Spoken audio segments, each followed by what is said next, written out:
Deep डाईव्ह with ज्योतीच्या या एपिसोड्समध्ये मी पुन्हा एकदा आपल्या सर्वांचं स्वागत करते. आज आपण एक गोष्ट ऐकणार आहोत आणि ती गोष्ट आहे अरुणी याची आज्ञाधारक अरुणी.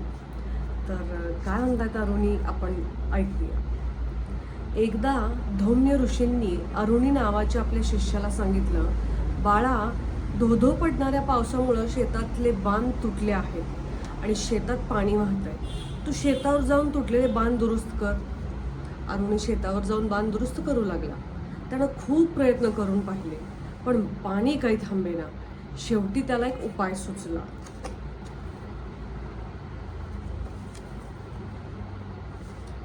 तो स्वतःच त्या तुटलेल्या बांधाच्या जागी आडवा झाला. तेव्हा शेतामध्ये वाहणारं पाणीही थांबलं. तो स्वतःच आडवा झाला.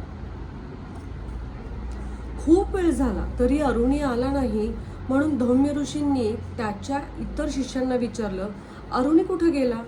शिष्य म्हणाले, गुरुजी, आपणच त्याला शेतावर जाऊन बांध दुरुस्त करायला सांगितलं होतं. मग गुरुजी त्या शिष्यांना घेऊन अरुणीला शोधायला निघाले. शेतावर पोहोचल्यावर गुरुजींनी हाक मारली, अरुणी, बाळा, कुठे आहेस तू? इकडे ये लगेच. गुरुजींची हाक ऐकून अरुणी म्हणाला, गुरुजी, मी इथेच आहे.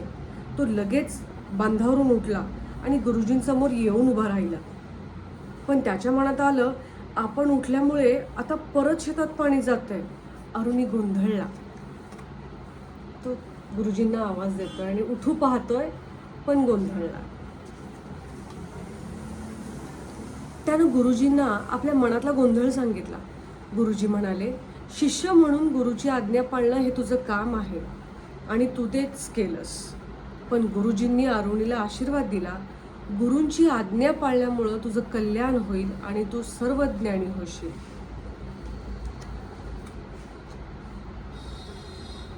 किती छान ही गुरु शिष्य परंपरा आहे. तेव्हाचे गुरु ही परीक्षा घेत होते, पण पासही करत होते. आणि फक्तच पास नाही तर विथ गुड ब्लेसिंग्स, मतलब छान आशीर्वादांनी ते त्यांना पुढे जाण्यासाठी मदत करत होते. आणि शिष्यही तितकेच गुणी आहेत की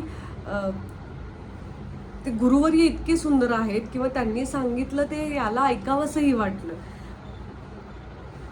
असे पुन्हा गुरु शिष्य तयार व्हावेत, नाही? छान वाटेल.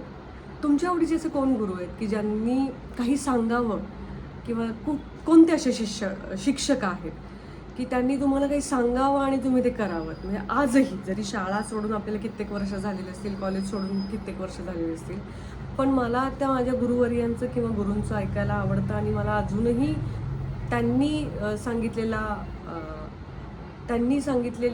सांगितलेली कोणतीही गोष्ट हा शेवटचा निर्णय असतो. असं आम्हालाही ऐकायला आवडेल. नक्की सांगा.